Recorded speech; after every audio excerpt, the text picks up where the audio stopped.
Hadirin yang berbahagia, tujuan hidup kita di dunia ini tak lain dan tak bukan melainkan ingin mencari sebuah kata-kata yang namanya bahagia. Bahagia di dunia yang kita harapkan, juga bahagia di akhirat. Dalam setiap doa selalu kita panjatkan Rabbana atina fid dunya hasanah wa fil akhirati hasanatan wa qina adzabannar. Ya Allah, berikan kepada kami kebaikan di dunia, kebaikan di akhirat. Memakna kebahagiaan di dunia, kebahagiaan di akhirat. Timbul pertanyaan pada hari yang berbahagia ini, hadirin sedang jamaah Jumat yang dirahmati oleh Allah.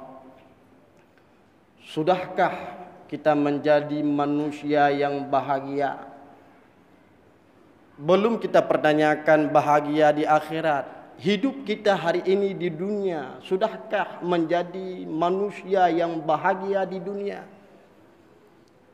Ada sebahagian daripada manusia menjawab, Ustaz, kami sudah bahagia walaupun hidup kami pas-pasan, Ustaz. Ada pula sebahagian daripada saudara-saudara kita hari ini menjawab, Ustaz, kami belum bahagia walaupun hidup kami mewah, harta melimpah, jabatan ada, malah rumah yang kami tidur, rumah yang megah, motor yang taib, motor yang mewah, yang namun belum ada yang namanya sebuah kata bahagia. Sebenarnya bagaimana untuk bahagia di dunia? Pertanyaan ini pernah dipertanyakan oleh penduduk Ahli Basarah tempo dulu kepada salah seorang ulama yang nama ulama tersebut Syekh Ibrahim bin Adham. Pada suatu hari penduduk Ahli Basarah menunggu kedatangan Syekh Ibrahim bin Adham di pasar.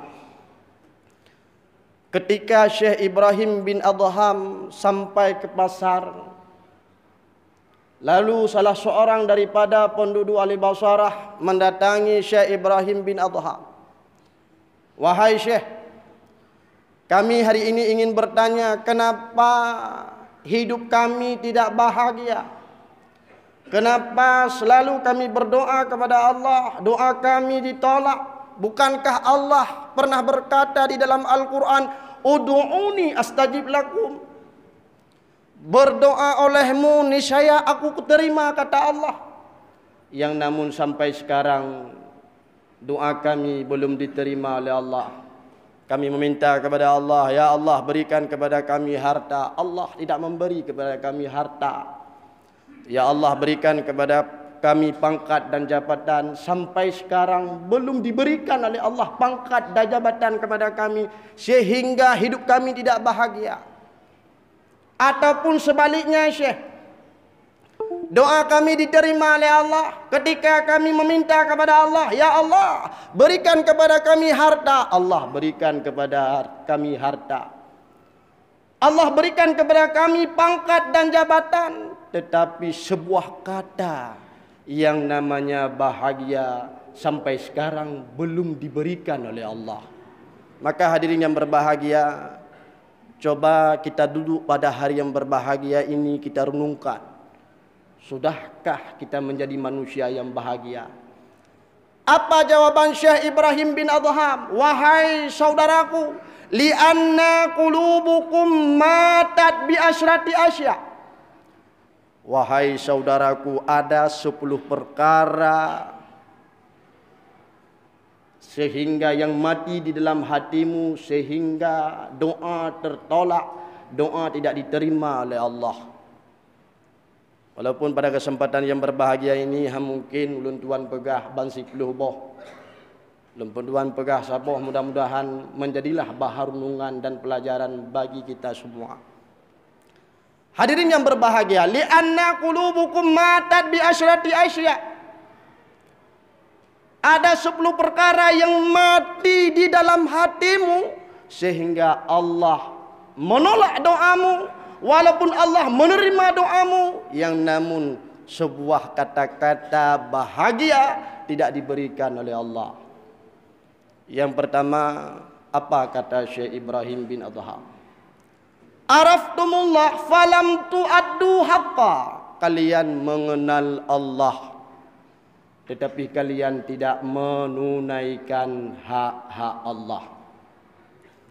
Ketika orang yang tanya tunggu, siapa Tuhanmu? Kita jawab, Allah. Kita mengenal Tuhan kita itu Allah, tetapi kita tidak pernah menyembahnya, tetapi kita tidak menunaikan perintahnya, tetapi kita tidak menunaikan hak-haknya. Yang mana Ustaz hak-hak Allah? Puasa itu perintah Allah, hak Allah. Salat itu perintah Allah, hak Allah. Apalagi kalau kita berbicara tentang persoalan salat, ibadah yang paling utama salat, ibadah yang paling mulia salat. Saking mulianya ibadah salat, saking utamanya ibadah salat, sampai-sampai Rasul sendiri, Nabi niat langsung ibadah salat tersebut langsung merumpakkan Allah. Begitu mulianya ibadah salat. Ketika mulia dan utamanya ibadah salat, dosa pun sangat besar ketika kita meninggalkan salat. Dukna tungku rayu dosa takubah sembayang yang uronyo kadang ada di antara kita semua, malah kita abai-abaikan salat. Hihi hana penting sembahyang, hihi ketika kita meninggalkan salat seolah-olah dosa biasa-biasa saja. Pernah diriwayatkan ketika masa Nabiullah Musa tempo dulu, ada seorang perempuan melakukan dosa yang sangat besar. Apa dosa yang dia lakukan sehingga merasa dirinya berdosa? Lalu dia menjumpai Nabiullah Musa. Ketika sampai pada Nabiullah Musa, ya Nabiullah Musa, nutulunglah ke ampun siat atas dosa yang telah aku kerjakan, atas dosa yang telah aku perbuatkan, atas dosa yang telah aku lakukan. Sehingga Nabiullah Musa pun ditanya, wahai perempuan, apa dosa yang telah engkau lakukan? Apa dosa yang telah engkau kerjakan? Ya Nabiullah Musa, halung tiga cerita ya Nabiullah Musa, dikarenakan dosa yang aku lakukan, dosa yang besar. Menyehanata cerita bagaimana lulaki ampun ba Allah. Terpaksa si anak darah tersebut pun dicerita. Nyotungku dan kalian dukna raya dosa ketika kita meninggalkan salat. Terpaksa si perempuan tersebut ngecerita ba Nabiullah Musa, ya Nabiullah Musa, dosa yang aku lakukan, pada suatu hari aku bertemu dengan seorang laki-laki. Dikarenakan rayuan laki-laki tersebut sehingga aku berzina. Ketika setelah aku berzina, 9 bulan kemudian aku lahirkan seorang anak. Karena anak tersebut merupakan aib bagiku, aib bagi keluargaku, aib bagi tetanggaku, aib bagi orang-orang desa dan kampungku. Sehingga lungcok kesimpulan ya Nabiullah Musa, lungkoh taku anak miatnyan ya Nabiullah Musa. Tahu Nabiullah Musa. Apa jawaban Nabiullah Musa? Hai negara, kalau itu dosa yang engkau lakukan, bedah negara ya Allah.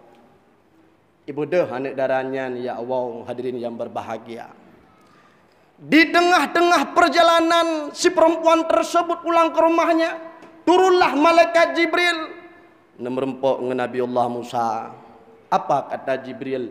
Wahai Musa, kejet tahu saya anak darahnya Musa. Apa jawaban Nabi Allah Musa? Ya Jibril, kiban halung yu yakwaw anak darahnya ya Jibril, karena dosa yang dia lakukan dosa yang besar. Apa dosa yang dia lakukan? Kata Jibril. Pada suatu hari dia bertemu dengan seorang laki-laki, dikarenakan rayuan laki-laki tersebut sehingga dia berzina. Hasil daripada anak zina tersebut, cok sikin dikoh takwa. Apa kata Jibril? Musa, emang besar sekali dosa berzina Musa.